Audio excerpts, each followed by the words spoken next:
Hi everyone, Mary-Therese Higgins here from Sport NI. Thank you all for coming on this evening and for joining us. I hope everyone's keeping well. Tonight is number 5 in our Thoughtful Thursday Wellbeing webinar, and tonight, as you know, we've got John Cooney and Michael Conlan along with our host Oisín.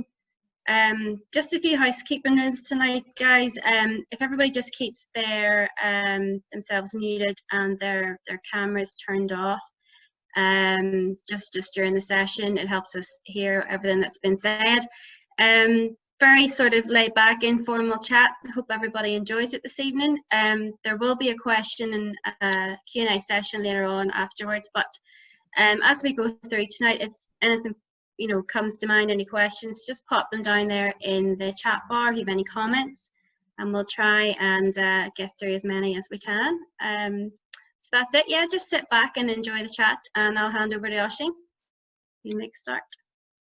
Thanks, Mary-Therese. Good evening, everybody. I know probably numbers are down because it is, as John Cooney was saying beforehand, it's the best day we've had in a month. So apologies for having it on this night, but that's just the way it goes.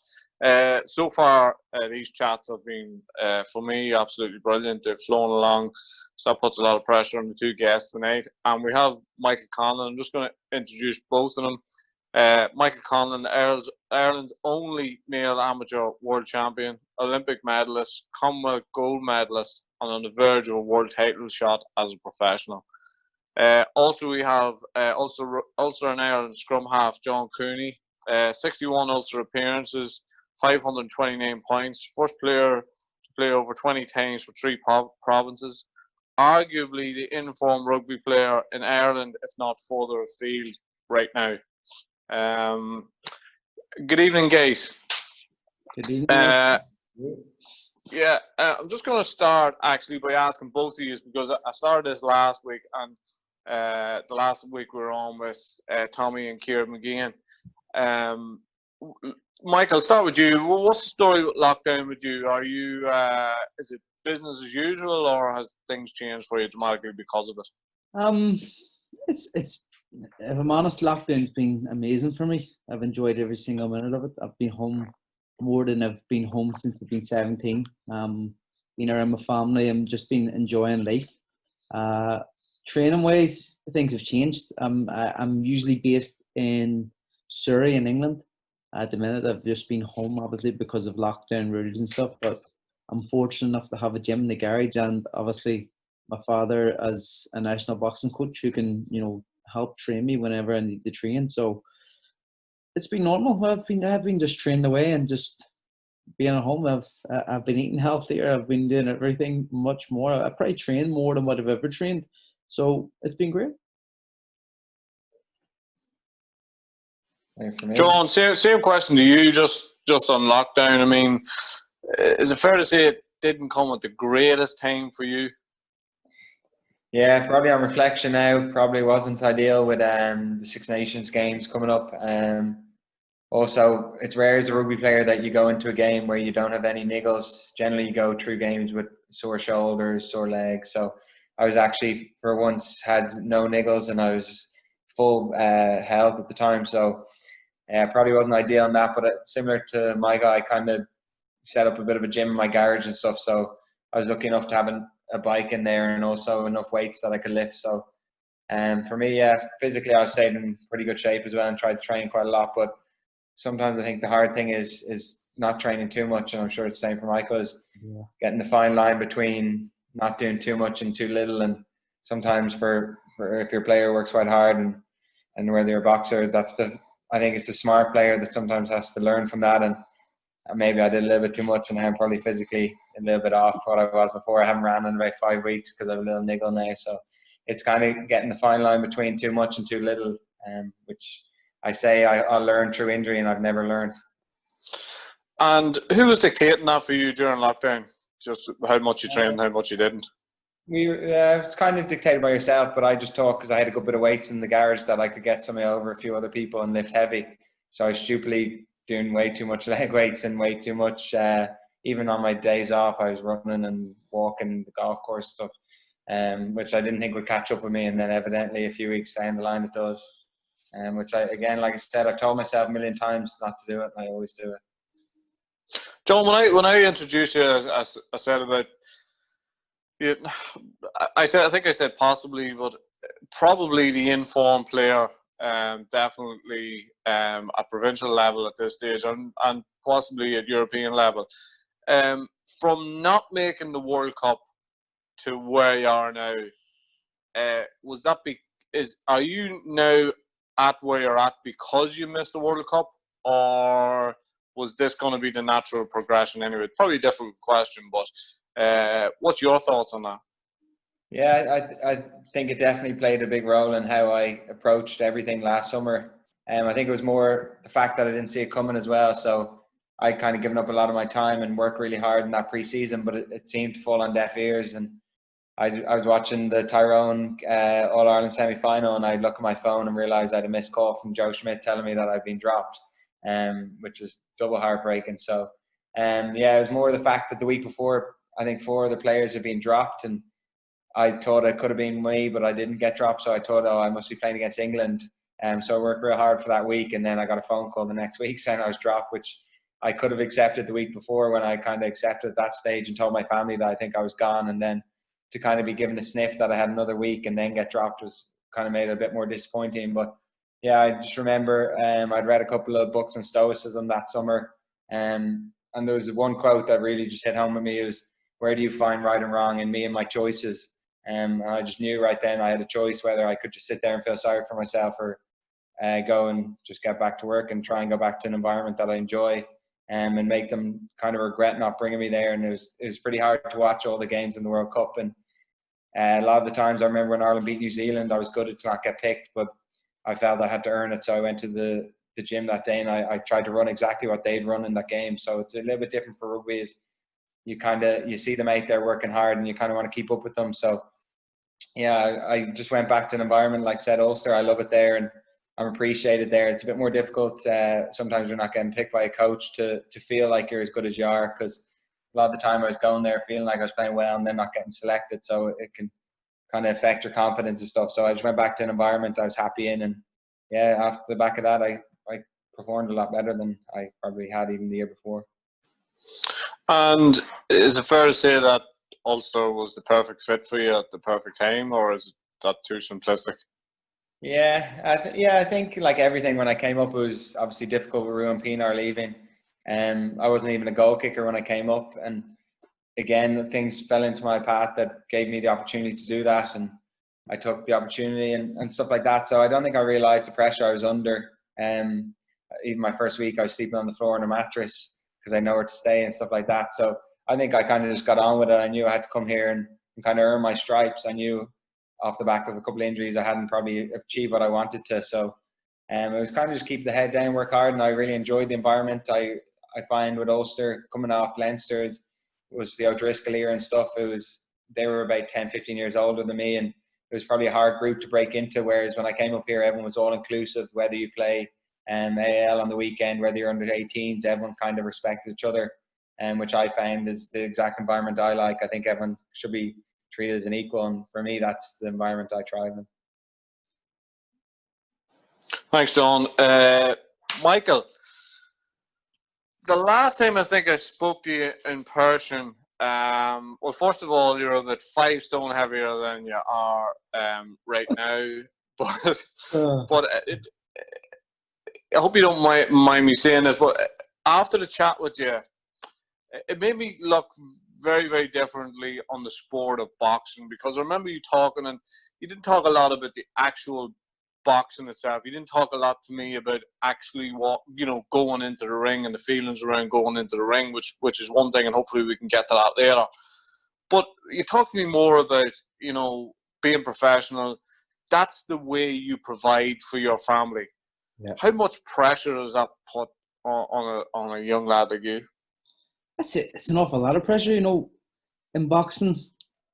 You're obviously by yourself. You're in the ring, you have a team, you have coaches and stuff, but it all falls on your head, to be honest. And it's like, if I was to look at it from the outside, boxing's like a game of snakes and ladders. You can get up so far, but if you take a loss, you're right back to the start again. and they got to build up again. So, you know, every fight is the most important fight of your life. It doesn't matter who it's against, whether against Joe Bloggs or whether it's against the best fighter in the world.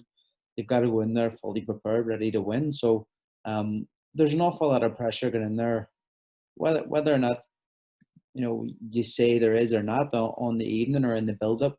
There always is pressure, and yeah, it's difficult to kind of let yourself think of that, because you can't think like that. You just got to think you got to wait and perform. But you know, it's your livelihood at the end of the day. John talked about the balance, getting the balance right. Training.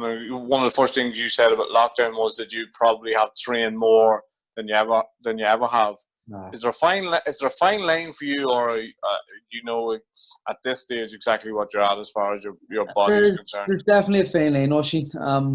You know, I think in terms of training more, I'm on about training.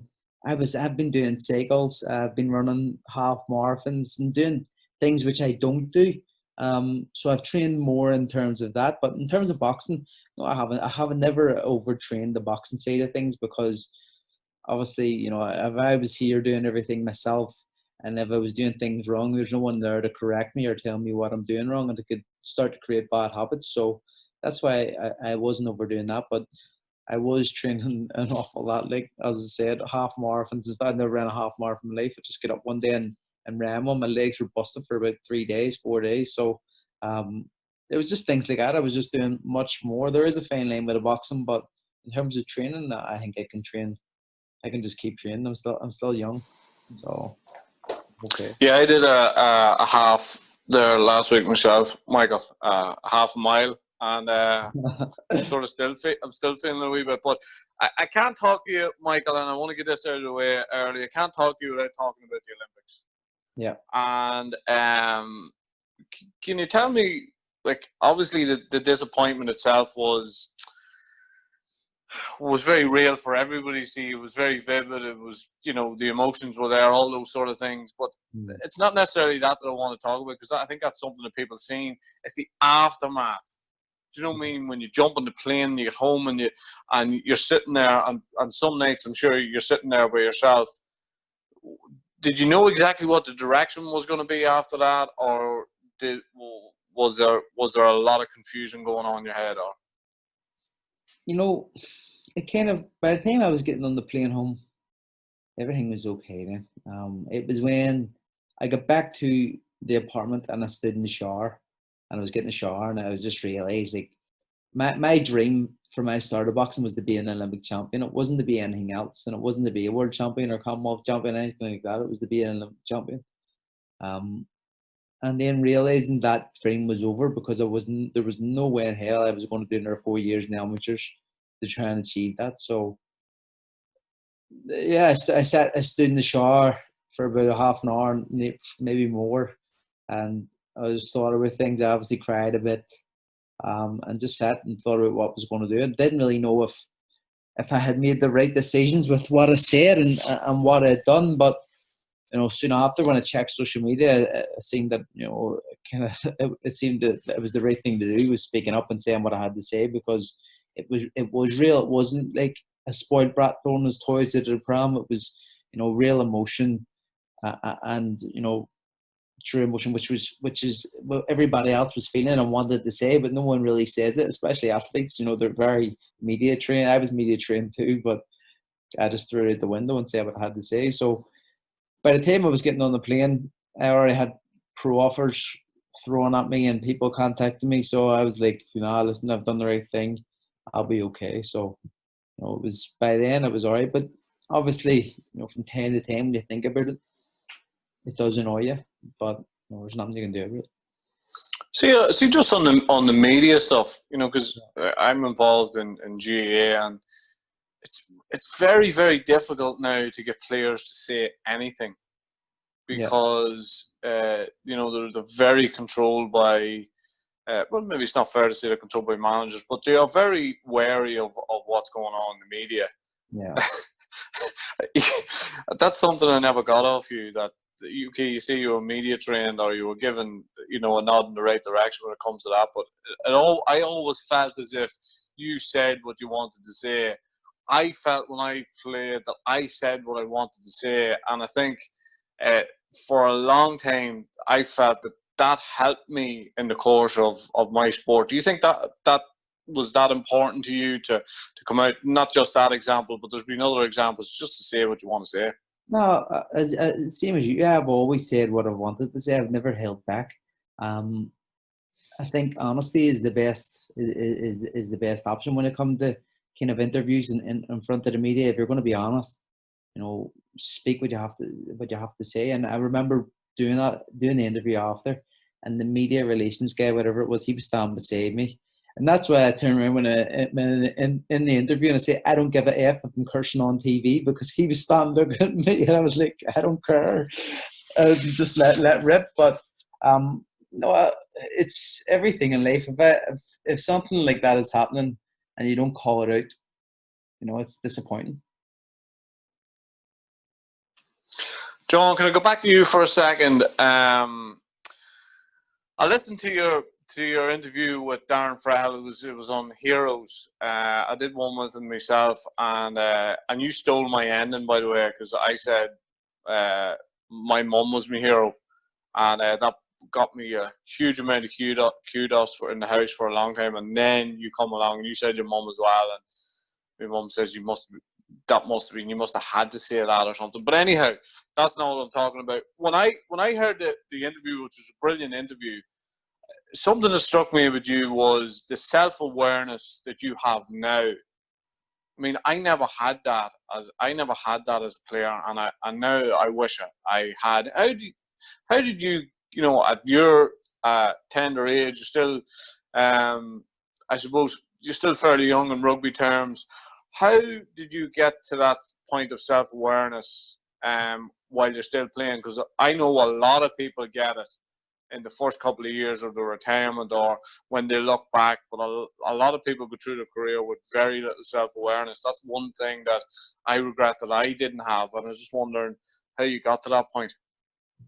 That's a good question. One thing I found, and definitely early on in my career, if you'd asked me that question, I think when you're naive and you're young and you think you're the bee's bollocks and you think everything's going your way. For me, I thought I was coming through the best team in Europe and I was going to go on and play for Ireland, and that never happened originally when I was young, and I definitely wasn't self-aware, and I was probably way too arrogant for the age I was. But I think through injuries and also through learning, I used to hate reading because my dad's a journalist and he used to tell me to read the whole time, and I never would read, so I thought I would be kind of fight back against them. But now I've tried to get real into it, and I get influenced by quotes. There's one: "It's any fool can learn from experience, but a wise man learns from the experience of others." So I tried to learn as much as I can from different sports people and different people. So whether it's Michael through boxing, I'm listening to CrossFit, stuff like that. I don't even like CrossFit, but I like listening to why they do their training and what makes them tick. Same with basketball players, Kobe Bryant. Again, I don't really watch much basketball, but I know a lot about individual basketballers. So I found kind of watching them and reading as well. There's another good book called Ego is the Enemy, which talks about your ego and how it can get in the way of yourself. And again, I've come in this season and I've probably had games where I thought I was really good, and a coach might put you aside and say that your passing or your kicking wasn't good enough. And the first thing you want to say is, well, look how well I played. And I kind of learned now just to accept that. And if they think I need to work on that, then yeah, I think in a subtle way, I kind of just drop it. And sometimes you think, oh, I don't need to do that, or you think it's a subtle nudge at yourself, or they're kind of having a go at you. But even with Dan McFarlane, my coach, he after one of the games I thought I played well and came into me saying I was too slow to get the ball away, and if I want to play for Ireland, that's not good enough. So it's good having coaches that take your side even when things are going really well and say these things to you. But again, when I was young, I probably would have taken that badly and gone within myself and think, oh, this isn't good for me and you're not good enough. But now I find it's kind of, yeah, like you said, that self-awareness is realizing that I'm not as good as I think I am probably. And there's so many parts of the game that I can improve. And it's probably something that's driven me is that mental aspect of the game. Whereas 3 years ago, if you ask me why has my career improved so much, it's definitely the bits I've taken from the mental game. It's not just physical. It's those learnings I can take every day.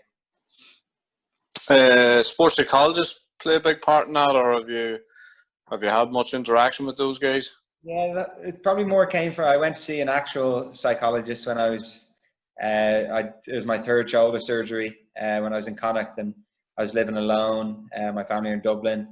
I had no girlfriend, so I was kind of in a bad way, and I went to see some of the other issues I had, and I think that kind of broke down my personality, and that was probably another thing which made me a little bit more self-aware. I think there's certain things about you, whether you have a confident persona, that sometimes you can have other things underlying that you struggle with. And I think for her to break that down kind of made me realize again I'm not as strong as I think I am, and that kind of put me on the path of understanding psychology and understanding myself a bit better, and also dealing better with things that were affecting me. And I think my days are so different to what they used to be in terms of my routine and stuff like that. I know things now that work well for me throughout the day, which help me. I like sports psychologists. I like reading the books, but I think some of it's Mickey Mouse. I think some of them just tell you exactly what you want to hear sometimes, and I kind of prefer learning it myself. Sometimes it's good to check in with them, but I think sometimes it's stuff you've heard probably 20 times over and over again. John, can I take you back? If you can, if you don't want to answer this, you don't have to. But what led up to you, contacting a psychologist and going to see that person? I mean, again, that strikes me as somebody who is, even at that stage, pretty self-aware, because I've talked about my issues, and I wanted to do that on numerous occasions and go to speak to somebody, but something held me back. Pride held me back. Embarrassment held me back. Not wanting to show that I seen it as a weakness at the time, because I lived in this macho world that it was all about bravado. So, how do you end up sitting in front of a psychologist? At what age were you at that time? 21, 22? No, around 23, 24. It was actually more of a family issue that I was struggling with, and probably something I struggled with growing up. And my sister told me, it's like, I think as you drink and you get upset or you get angry, I think a bit when I was younger, it used to kind of affect me. And I think you get to a point where you kind of get exhausted with it, and it's kind of the same issues that affect you the whole time. And I was lucky enough that my sister I remember it was for my birthday, she took the time to write me an open letter, which is, when I look back at it, incredible to have someone that close to you to care that much about you. Because I'd been out with injuries, and she always had belief in me. So she kind of wrote a letter to me saying how I need to keep at it and I need to believe. And she was the one who recommended that I go see somebody. And like I said, I think got to that point where I got exhausted with the same issues all the time, the same feelings. And like yourself, early on, I was like, why would I? I don't need to. No, I'm fine. I have no issue. But then when I got to the point, is why not? I had nothing to lose kind of at that stage. So I thought, why not? And luckily through rugby, they were able to get me someone to see. And I think they also funded the first 6 or 7 sessions. So after that, I really enjoyed just somewhere you can speak to every second week or so and get things off your chest. At that stage, did sport help you or hinder you? That was probably hindering me at that stage. Just through, I was out, I think, around 5 or 6 months with that shoulder was the second shoulder surgery I had on that shoulder, and I'd broken all the clavicle, and I'd done more damage than I realized I'd done. So I was meant to be back in 5 months, and then I remember not even being able to lift probably half of what I could lift before, and I was expected to play a rugby game in about a week. And I remember losing it with the physio, saying, how the hell am I meant to be back playing when I can't even lift 60 kilos? And then the surgeon told me that it's one of the worst shoulder surgeries seen, etc., etc. So then you get to the point where you think you might have to retire. So I think on that stage, that kind of got all a bit too much for me. And I think you always remember that lowest point. And for me, that was the point I thought it could be all done for me. And that's probably when I went to see somebody, like I said, not for rugby, but it was all kind of tied in together at the stage. Stuff, John. Thanks for that.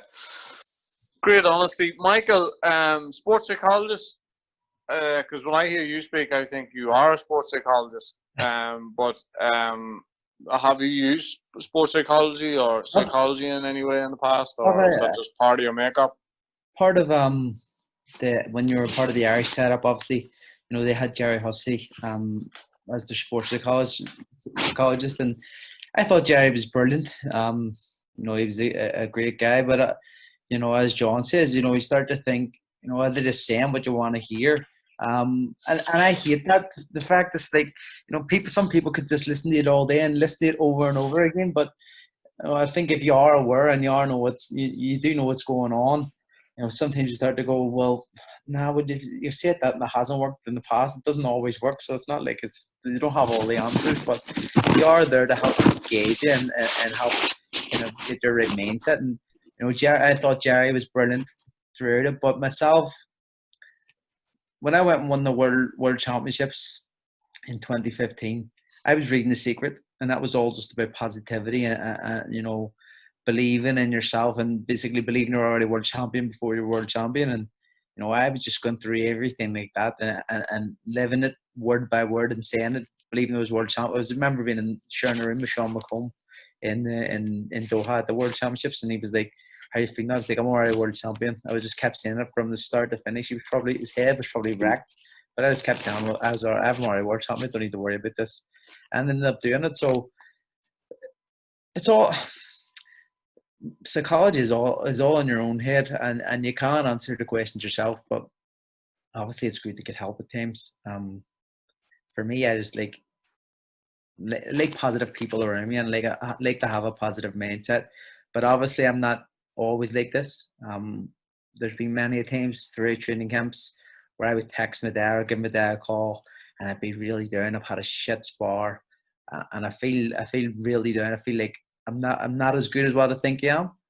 But he just kind of helps reassure me what I'm doing and tell me, tell me this, work on this, work on that. And it's always good to have someone to support you, like John and his sister. My dad would be like that. My brothers would be like that. So I think to have the good support system around yourself and people you trust who will give you honest opinions can help you sort your own psychology out. Good stuff. Just a couple of questions on the family. Because you already mentioned about the fact that, yes, you have a team around you, but it's quite lonely sometimes when you're walking into that ring and then the bell goes, you're in there on your own. So is it comforting to have, you know, the family involved, Jamie, and that involved, you know, as you go along? Does that make it feel a little bit safer, or maybe not safer, probably not the right word, but is it nice to be able to glance over the corner and see him there? 100%. The fact that Jamie's my manager and boxing has always had, you know, cases where the manager screws the fighter. You know, it's happened many times, and it still happens these days. So the fact that my brother is my manager and is someone who I can trust with my life, you know, it's always comfortable, and it gives you that extra bit of confidence when you're going in there. You know what you're going in against, and he's going to be honest with you and give you his opinion on what's going on. But if I'm ever in trouble in a fight or in anything, and they're there, they're the first people I look to. And you know, sometimes it's good, sometimes it's bad, but they're definitely the right people to have around me. And no matter what, they're always there with me. But as you say, when you step into a boxing ring, it's you versus your man, and you know, it is a lonely game. You've had your dad in the corner while fighting. Did you ever disagree with him on tactics? Now, and this question should come with a hat warning because he is tuned in, just to let you know, obviously. No, listen, I can answer it honestly, and no. If we have ever got the tactics wrong, I've always just changed them myself, and I've never complained when I come back, because before, if he told me the tactics were right, then this is what we need to do, and I would go through it myself, and I would know what the tactics are. But sometimes you get into fight, things change, and you got to be adaptable and adapt within seconds. So, you know, there's been many times where I've went into fights with the wrong tactics and changed. And my world final, so to say, I went over tactics with Billy Walsh and Zora, who were in the corner, but I also go over tactics with Jamie and my dad, and they had my plan B sorted before, you know, they're the Zora and Billy. So, the majority of the time he gets it right, and when he is in the corner with you, he's a very calm person. Even though it's his son getting in there, and obviously when you're in a ring you take punches, so he doesn't want to see that. And even at that, he's always calm and gives the right instructions at the right time. So if there was anybody in the corner, it's always him I like to look at. So it's true what he says then, he's always right. He's always right. He's always right. John, the one thing I noticed about my sport, GAA, and obviously it's an amateur sport, but the one thing I have noticed about it is, first of all, the physique of players, the time spent at their sport, and how the professionalism has ramped up. How have you found the change in professionalism? Because you come into sport obviously when it was professional, but how much has it ramped up in the last number of years? Yeah, even from watching Gaelic, it's ridiculous the level that they play at now. Even if you take the Dublin footballers, the amount of money pumped into them, the physiques they're in, the drinking bans they go on. I think it's nearly even more professional than professional games at times. Yeah, it is. There's a lot more that goes into it now. All the GPS data. It's probably similar to all sports, but yeah, I've kind of been lucky enough to be around that throughout my whole career, and it's something that probably I've never struggled with. Is that the work ethic and stuff like that is something that I've always worked hard, and generally meant to be the smaller position for me. Scrum half, generally the smallest person I've always had. Maybe it's the small man syndrome that I don't want to be slower than anyone else. I don't want to be weaker. I don't want to be smaller. So I've always tried to train with people in other positions that are generally stronger than me. So for some of my position, I generally be in as strong or as quick as the other position. So it's something that I've always tried to keep up with others, because I hate having, say, wingers or fullbacks, something over on top of me, whether it's speed or strength. So it is definitely something that you have to put a lot of time and effort in with nutrition and everything. Something I probably got more relaxed with actually through trial and error throughout the years. I remember being a little bit too obsessed, tracking all my food and weighing out my food. But for somebody like myself, for recovery, it didn't really work out too well for me. John, one thing I noticed that it is sort of eradicated completely from GAA is there still a place for the maverick gay who can do something a little bit different, but maybe he doesn't just have the work ethic of X, Y, and Z? Yeah, I think maybe Irish rugby for the last couple of years probably rugby in general. Yeah, it's become very regimented in terms of you probably wouldn't understand the amount that goes into the plays. You go in on a Monday morning and you have a whole play sheet of what exactly everyone has to do. And with Joe Schmidt, it was you have to do exactly what you're told. So whether it's a line out, whether it's a scrum, you might know the plays for 3-4 phases. So I remember when I was young, even coming out of the phase and doing something different and getting kicked out of the team and sent to another team just for doing something out of the structure. So I do think rugby's probably now it's nearly gone back full 180 again, where it's I think every defence is so good now from everyone playing so professional that it's getting to a stage now where you're kind of trying to construct unstructured play, which is definitely more the type of rugby I enjoy, where you can kind of express yourself, like you said, more of a maverick. Whereas I find the regimented, this is what you do here, this is what you do here, just doesn't suit me as much. Thanks. Just one for the two of you. So I'll start with you, John. Who's the best coach you've ever encountered, and what was the qualities that made him stand out? I think I've been lucky to have a lot of coaches, but what I've realised is it's the ones you can talk to, it's the ones that listen to you. Whereas I've had incredibly technical coaches, but if I can't even speak to them or tell them how I feel, or they don't understand how I tick, I find it quite difficult.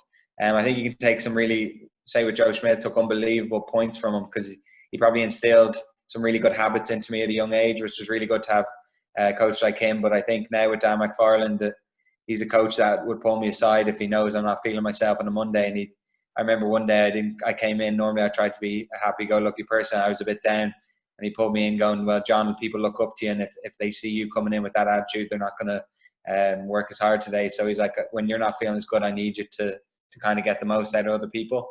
Which means, because I had him in Connacht years ago, so to have a coach that kind of understands you and can call you in and speak to you when he knows you're not feeling your best, or speak to you when he knows he can get more out of you.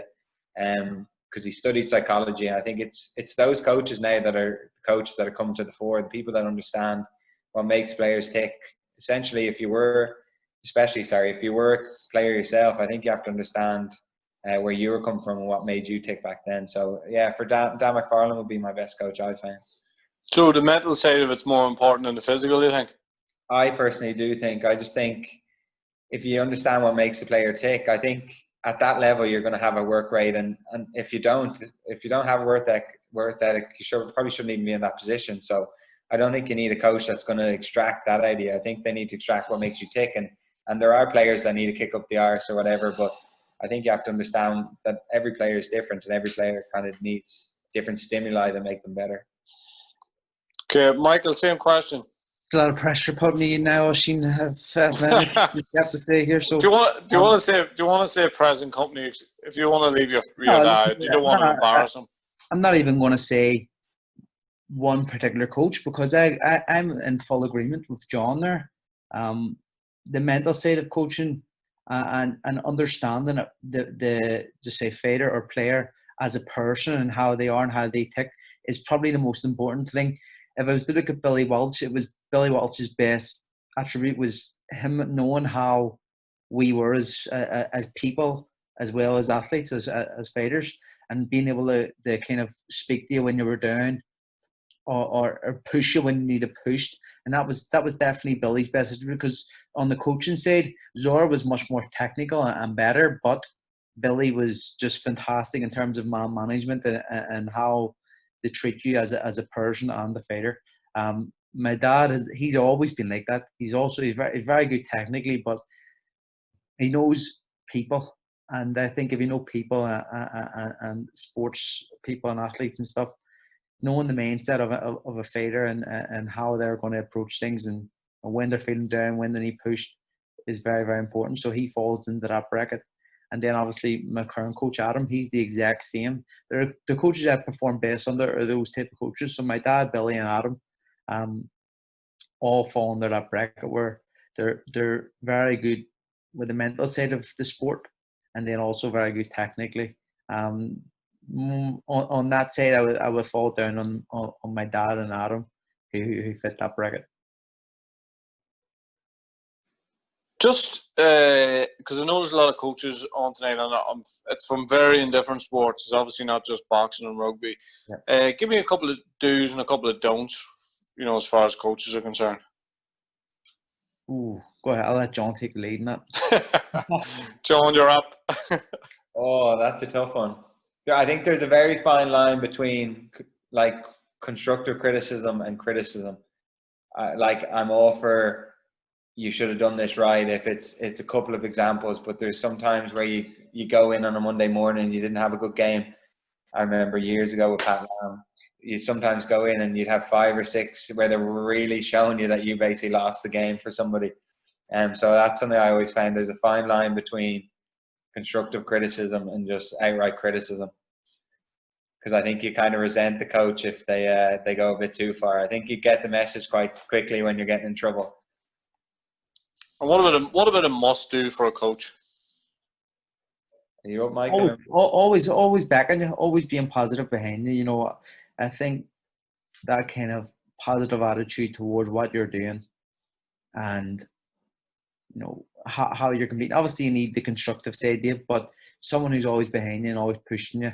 And the mental game. I think a must do for a coach is to know a person and an athlete, know the difference between the person and the athlete.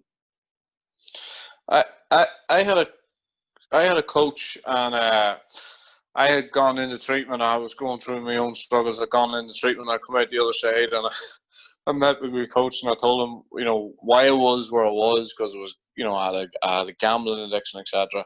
And I come out, and the coach said he was going to be supportive as he could for me. But anyhow, within the next 2 weeks, we were going on a trip, because we'd done quite well the previous year, and part of the reward in the GA is you get a bit of a trip. And I got the itinerary for the trip, and on the second night it was visit a casino, and I just thought for me, all of what he'd done, he'd taken me up, and I was feeling confident in him, and I was feeling that I would get that understanding, and he just knocked me back down for that. And that's one, I think, one of the don'ts is that, as coaches, you can promise an awful lot, and sometimes we overpromise and underdeliver. And I think for me, that is the coaches that I've had a real issue with over the years. Both of you guys are big mental health advocates, okay? Michael, you've done some stuff with Aware, and John, tackle your feelings. How important a role does that play in your life? Not just your life, but everything that surrounds your life. And why get involved in something like that? Well, for me, it's mainly from where I'm from, in Belfast, West Belfast. It has one of the highest suicide rates in Europe, and I've came from this area, my area, and I just want to show people, that everybody does care. Everybody suffers from mental health at some stage or another, and it doesn't matter where you're from, that you can get out. And I'm a prime example. I could have fell down that route into like a bad mental health setup, but I think with the right people around you, the right mindset, you can drag yourself out of wherever you are. And I've done an awful lot, and I've just seen an awful lot of devastation through suicide and stuff throughout the years, and there's something I kind of want to stop and kind of change for obviously my kids growing up. I don't want them to be seeing that and seeing that it's something normal. I remember I was actually just up in a school there 2 days ago saying something for what the kids done before lockdown, and they were telling me about like how it was the school I was in has amalgamated with this kind of school, so it's All Saints in Belfast now, and they were saying about the mental health issues in schools now, and kids coming in at 11, 12 and saying about they're depressed, that they have anxiety and stuff. I remember when I was that age, I never had that. I never thought of it. I never heard of it. Never understood what any of it was. But now it seems like it's a regular for kids, and I would like to change that for my kids growing up, and that's why I want to do as much as I can and stop the devastation which keeps happening in the country. Brilliant, Michael. And John? Yeah, it's obviously a little bit different for me. I just think day to day everything's so different, and I think as we've probably seen throughout this virus, and you wake up some days and you feel amazing, you wake up feeling rubbish, and then by the end of the day you might feel like a totally different person. So yeah, for me it was just important to understand myself originally, because I think so many people blame their circumstances and they blame things that happened to them, and I definitely would have done that early on in my career, and this screwed me over and this was why I'm here. But I found the more I took control of myself and better understood myself, I think it made just such a difference to my day-to-day life. And I can say I never struggled with depression in any way, but I struggled with certain things that I couldn't deal with. And I just echo that for anyone to even better understand themselves makes such a difference in that self-awareness. And if you understand what makes yourself tick and what you struggle with day to day, I think it makes such a difference for your life. And what I've learned is certain things each day that might get me through the day a little bit better, whether it's mindfulness, whether it's I get up a little bit earlier and I write into a journal how I'm feeling, what I want to gain from that day. And again, it's going back to people who've done it over their lives and careers, and there's no fluke that the most successful people do this. And from what I've learned is, yeah, it generally is the people who are really successful that have these day-to-day routines that by the end of the day you feel so much better about yourself. So I think it's easy to kind of feel sorry for yourself, and especially in these tough times, but I think it's the people who get up and kind of choose their circumstances and choose the way they want to feel, and whether it's that secret kind of telling yourself that you're the best or you're the champ, I think that self-talk makes a big difference.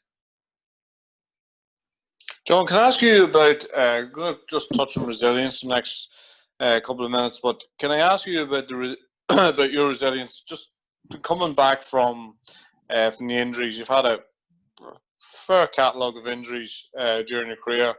Can you talk us about the resilience of coming back from them and how tough it is? Because I went through a large part of my career, very few injuries, and I always remember guys doing rehab on the side of the pitch.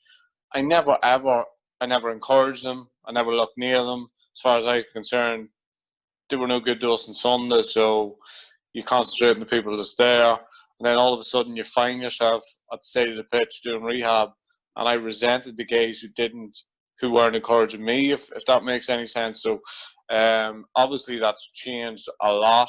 There's a lot more support structures there, but talk to us about, being out, how that makes you feel, and the resilience of coming back from that.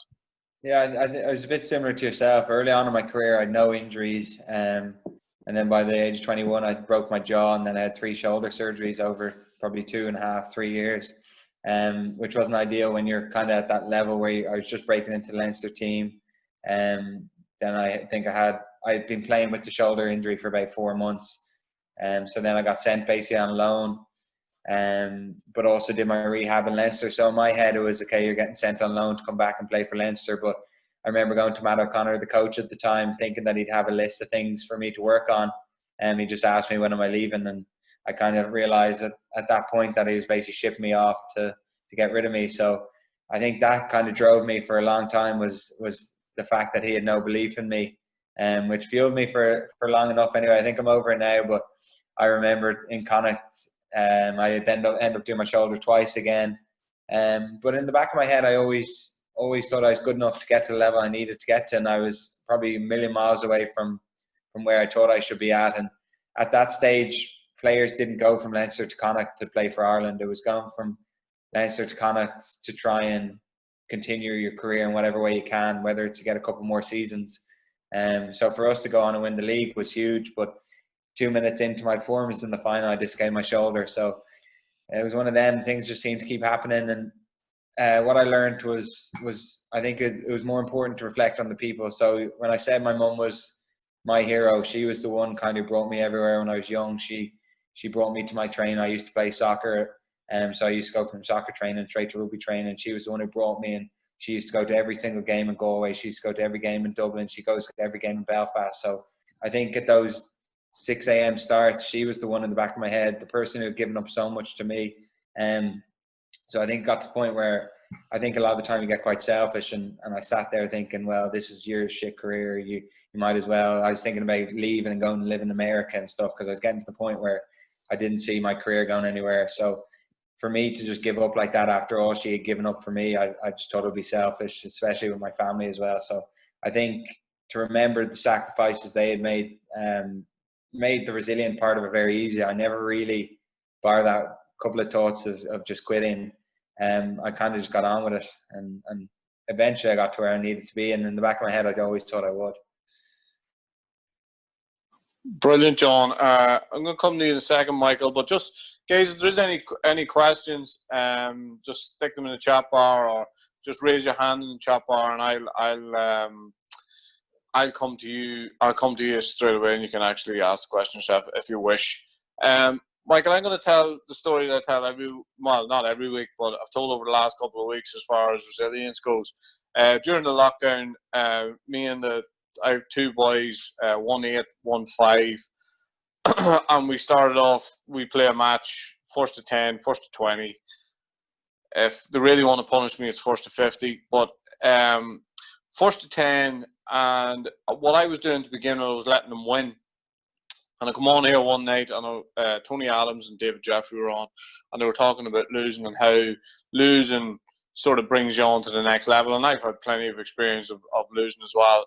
And I thought I'd start a case study. And the next day I went out and I beat them 10-1 or something, I think. And I've sort of been beating them since. But one of the things that has happened is that 2 boys are in the yard every single day now. And they're trying to get better to try and beat me. And I'm wondering, and I've asked this question before, is defeat the only place we can get resilience from? This idea of bouncing back and being better than does it have to come from defeat, or can it come from other places? Can it come from, let's say you talk about the experiences of growing up in West Belfast where you are, does it come from that, or where does it come from? Well, you just said something which reminded me. Like, growing up, my dad would never let me win anything we done. He would let me win 1 game out of 50, whatever it was, whether it was pool, whether it was football, whether it was PlayStation, anything like that, he would only let me win once. The rest of the times he would just hammer me. I remember in pool, I would like break and then he would clear up. I would break, he would clear up. He would break and clear up from the break. So it was like he was trying to build resilience in me before I even knew what resilience was. So that would be a part of my kind of makeup, I think. But yeah, I think there's a lot of factors, where you're from and the things you see growing up, the things you do growing up. I know when I was growing up, I was a lot of things my families didn't know I was doing. I was getting up, I was taking drugs and like just running about the place like crazy from a young age, from 12 kind of. I was doing all this stuff, so I kept going to the boxing gym, even though I was doing all this stuff, and I had to because my dad was there and he was the coach, and I always had to kind of make sure I was showing my face. So I was there. Another thing that helped the resilience for me was in the underage, I was still winning loads of All Ireland titles, but I was never getting selected by the Irish setup, and I didn't get selected by the Irish setup until I was in the senior team, and that was something that always annoyed me, and always something that really, pardon my French, pissed me off. I remember I got told to come down one weekend after winning an All Ireland title, and I got there, and the coach at the time says, "What are you doing here? Your name's not on the list." And that broke my heart. I was like, Jesus, why am I even here? I was All Ireland champion. I deserved to be here, but I says, why am I here? So I went home that week and never went back down until I actually won the nationals. So that stuff really annoyed me, and that kind of built resilience because they were kind of saying, well, you're not that good, you shouldn't deserve to be here, basically, is the way I took it. But I had people like my dad and my brother Jamie, no matter who they were speaking to or where it was, they were always saying I was the best fighter they ever seen. And from a young age, I was hearing this, and I just kind of believed it and kept believing it. So that helped build as well. But then defeats. If I look at defeats, I remember beating my first senior performance. I beat the Olympic bronze. He was like a bronze medalist and everything. He won the Olympic bronze, world bronze, and European bronze from Italy. I beat him, and then I ended up drawing him in the Europeans. And I was like, I beat him confidently, easily up in the DC in Belfast. And I drew him in the Europeans after beating the favourite. And I went in too confident, and I lost. I broke my heart, but it kind of gave me that mindset. I can't kind of think like that. I can't think I'm already going to beat this guy again. And obviously I faced him again and I beat him again after that. But I ended up going and qualifying for my first Olympic Games after that as well. So all the little things, defeat definitely is one of the probably best kind of things to help for your resilience, and especially in sport. But in life, there's so much things which help and shape your character and resilience. Thanks, guys. Brilliant stuff, and it's been brilliant stuff on it. Loads and loads of honesty, and just want to touch on that honesty. And what it's very difficult in a professional environment. I don't know if you find it, Michael, and when you're in training camp and all that thing. You've been part of teams before, obviously. Going to the Olympics, John, the same. Guys, what would make it easier for somebody to share what we're sharing in that professional environment? Because one of the things that used to be said before we went into the change rooms in Armagh was leave your feelings at the door. Now, that obviously was a joke at the time because there's a bit of banter and that going on in the change rooms, but I found that brilliant because I thought nobody's ever going to know how I really feel anyway, because there's no way I'm going to tell the people what's going on inside my head and the thoughts that I was having.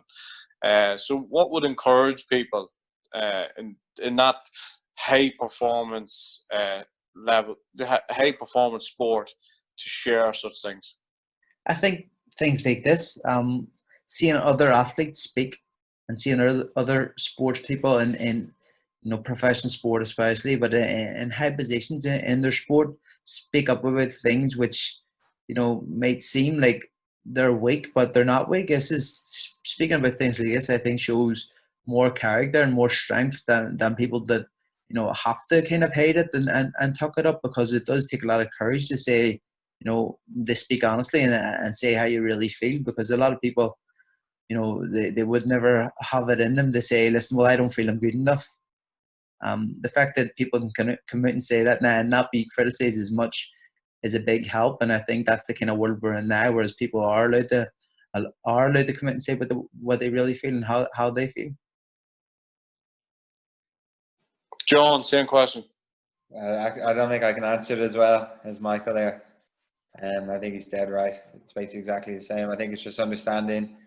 Everyone has issues. Everybody, big or small, has the same worries we have. So I think it's kind of understanding that, and that whole be kind thing at the moment going around. It's quite interesting that people seem to forget that they might put that up on Twitter or whatever, and then forget what they say and say something to somebody else. So I think it's just compassion towards other people, understanding, and that we all fight issues, whether it's big or small. To them, it could mean a lot. So I think it's just being kind every day and understanding that we all tick differently. Certain things that make me tick might make somebody else tick. So I think Michael kind of nailed it on the head. Brilliant. We have a question in from Anne Forsyth here. Will you ask the guys, what's the best book you've ever read and give you a nugget to live your life by, or use a mantra or an anchor? John, you're ready made. You knew this question was coming up. I saw it there. I got lucky. I got it sent a signed copy from the author. So it's sitting in my mantelpiece there. What is it, John? Called The Obstacles the Way. It's probably pretty timely for this. Sorry, it's probably gone backwards. The timeless art of turning trials into triumph. Just about ancient stoicism, which is basically struggling through difficult times and turning them into good times. It's about people back in ancient Greece and ancient Rome and how they dealt with issues back then. But it's very good. That's probably a book I'd read before that World Cup summer, and it's exactly what I went back to with the disappointment of not getting picked. And I always go back to that quote: where do I find good and bad in me and my choices? And that was kind of a light bulb moment for me, realizing that it's all down to me whether I do well or bad. For me, I've read a few. The Secret was a great one, but I think it kind of got to a point where I think I kind of got past what I was actually thinking with The Secret. John mentioned one earlier, which I've read recently, was Ego is the Enemy, and I think that's brilliant because I know sometimes my ego is huge and needs a few chipping back down, and whether it's my father, my mother, or my brother, or my missus saying it to me, I do try to get it back in check. But yeah, Ego is the Enemy is a fantastic one. I was going to read that one. John just showed up recently. The Alchemist as well, I really like. It's a very good book. Michael, just want to have you there. We sort of chatted, we touched on it a little bit earlier, but tell us about making weight, will you, please? Listen, if you do it wrong, it's probably one of the most depressing things you got to go through in training camp. It's really annoying. You always got to watch. Yeah. If I'm going to be honest, just need to be more professional, and I need to be more professional at times.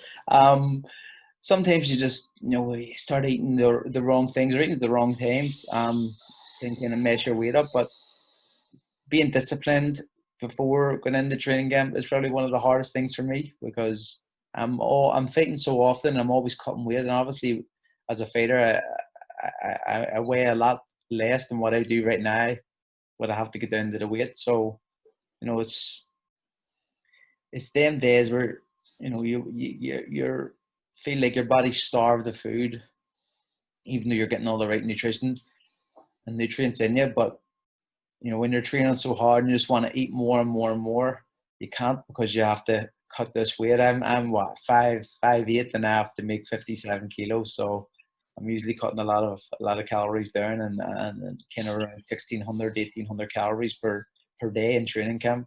John probably eats that at breakfast. So I had a big 18-inch pizza earlier, so I didn't want to help. So it's that there. It's kind of having the kind of calorie control stuff and always trying to keep the right nutrition, which is very tough. Sometimes you just want to eat something sweet, some junk food, but you're gonna have to be professional for the whole training camp, which for me is harder than getting punched in the head or punched in the bag. Lads, going to finish off. We have two questions who just come in, and we probably finish on these because we're getting close to the finishing point. But the first question comes in from Rob, I'm interested to know whether the guys think the whole COVID situation might actually further improve people's attitudes to mental health. I suppose the importance, yeah. John, start with you. Yeah, I think it will. I think people spend so much idle time at home, and I assume they've probably read up on it or learned a bit more about themselves, especially lucky enough to live here with my girlfriend, and even to have a dog makes a massive influence on your day and just how happy you are. Whereas I think if I was alone in a house for a couple of weeks where I couldn't even see people, I know I'd struggle, especially with a Zoom call after about 10 pints on a Friday night. So I think it is a very difficult time for a lot of people, especially through illness, if people have anyone who's ill and stuff like that. So I think, and I hope that people use the time kind of learn more about themselves and kind of read up on whether it's psychology or what else, mindfulness, other certain techniques that might kind of improve their day to day. Michael? Well, me personally, I think I've improved an awful lot. I can't really speak on other people's behalf, but I know that this COVID would have affected a lot of people in terms of their mental health. People who are not just normal people, not sports people, probably would have been, some people detrimental, having to be stuck at home and not seeing people, obviously, would have a big negative impact on their mental health. But I think it's perception and how you look at things. And as John says, if you learn more and read more and study a bit more on just life and you as a person in general, you can kind of improve as a human being. For me as a sports person, I think I've mentally I'm more prepared, physically I'm more prepared, and it's probably been the best 12 weeks, however long it's been, probably more I've had in the last few years.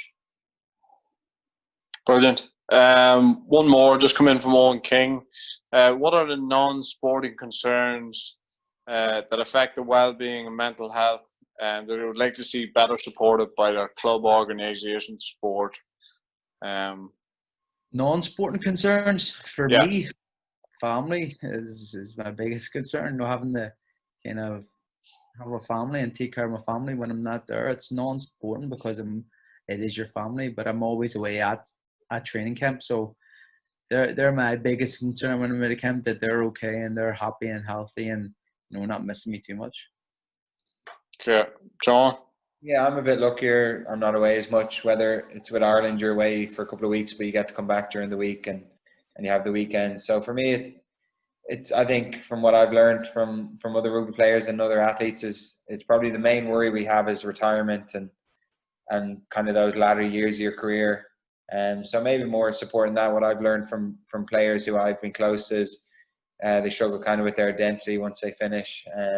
So maybe better tools to help players kind of have more of a rounded resume rather than just a rugby player. So something I try to do is I don't like to be seen as a rugby player. I always say I'm a footballer.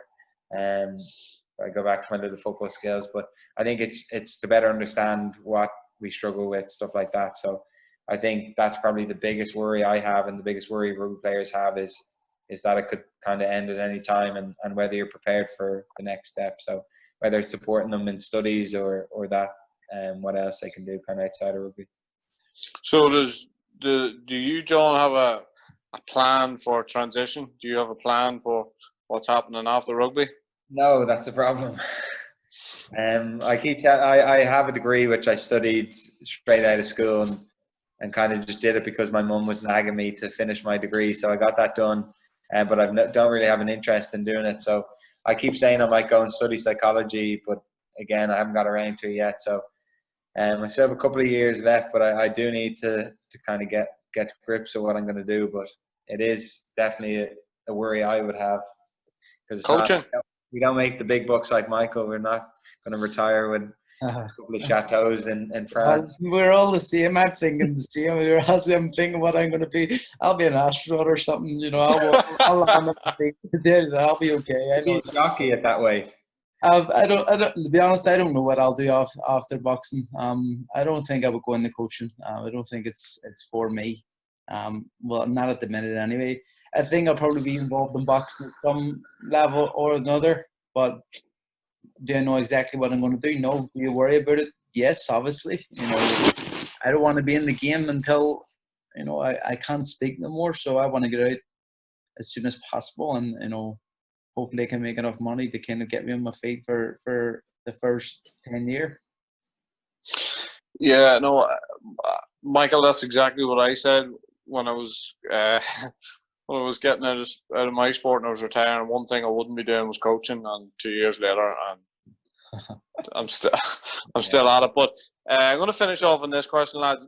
When you're growing up, not necessarily, it doesn't have to be your own sport, but who inspired you to want to be a sports person? Like a, you know, somebody you were watching on from afar. Michael, I'll say the only person I can't say is my older brother Jamie. I know it's not from afar and it was in close distance, but I think if he had stopped boxing before I was on the national team, I would have stopped boxing, because the only person I wanted to be when I was growing up was him. And obviously I have my father as my coach, and he's always inspired me as a person, not in boxing, as a person. He inspires me, but in the sporting context, my brother Jamie is the only reason that I'm still here today. Yeah, mine would be brilliant, John. As I said, I was more into football or soccer or whatever you call it. And I know he's really boring now, which is pretty annoying, but I was a big Michael Owen fan growing up. So I used to watch a soccer school on a Saturday morning. I used to always wear his jersey. I'd be out in the park, or I lived in the cul-de-sac, so I was kicking up against the garage. So I used to be out all day trying to emulate him, doing school projects on him. I was obsessed with him. I even have a signed jersey upstairs in my room. So he was kind of my first sporting idol, and I didn't play rugby till I was 12, so that came way later. I didn't play until I went to secondary school, so I was big into football from a young age. Lads, brilliant. We're gonna wrap it up at that. I'm just gonna get Simon to close, but just before I do, lads, thanks so much. I mean, we've been on there and close to an hour and 10 minutes, an hour and 15 minutes. It's been brilliant, lads. It's flown by, but I think the most important thing is, you know, the messages that the takeaways, and we probably, you know, and it wasn't deliberate, but we probably couldn't have had two better guys as far as the topics we covered tonight. Not just resilience, because resilience is something that we sort of talk about every week, but that's self-awareness, you know, and when you're actually in your sport, I mean, to have some of you guys talk to some of the people that I talk to every single day would be so crucial for their careers, because most people don't get that until it's too late. I have loads of self-awareness now, but it's not going to do me a hell of a lot of good as far as my sport's concerned, perhaps in my coaching, but to have it the way you guys have it and being at the peak of your sport.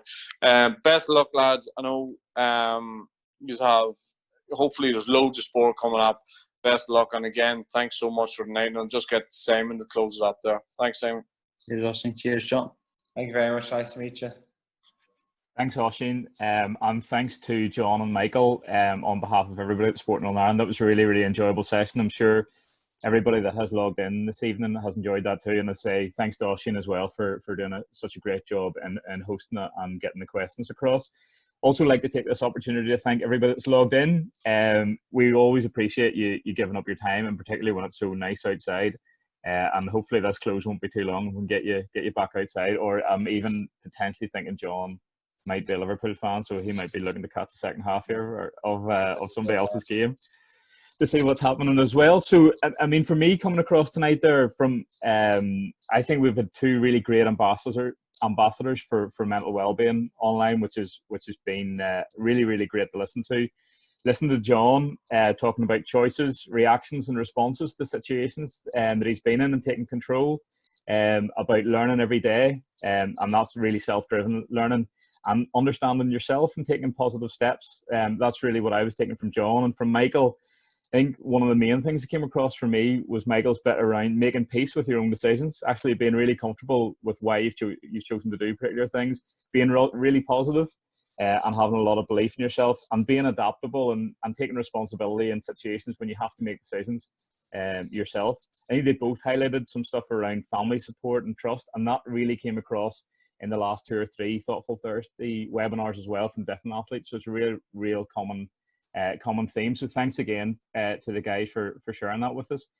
Just as a bit of a heads up, sorry, before you can do that, if there's anybody that hasn't already visited the Inspire Sport and I Inspire Hub, the web address is on screen there, and it's definitely worth checking out. And then to finish, 2 weeks' time is the next Thoughtful Thursday webinar. Really excited about this one as well. We've got Stephen Robinson, who's currently the Motherwell manager, and we have Paddy Talley, who's the County Down GAA manager. That session will be really building around physical and mental health of coaches. Every session we've done so far has been with athletes, and it was really interesting to hear tonight's comments from both athletes around their coaches and about coaches who understand people being the big thing. And again, that's come through from other athletes. So it'll be really great to get a coach's view in 2 weeks' time. And we'll also be looking at factors about resilience with coaches and coach burnout, and how we can look after our coaches that little bit better. So we would invite you all to join us. Marie-Therese will be sending an email out over the next day or so, and that will go to everybody who's online tonight with a registration link for that. So once again, thanks to Michael, thanks to John, and thanks to Oisín for hosting tonight, and thanks for everybody logging in. Thank you and good night. Cheers, Tim. Thank you. See ya.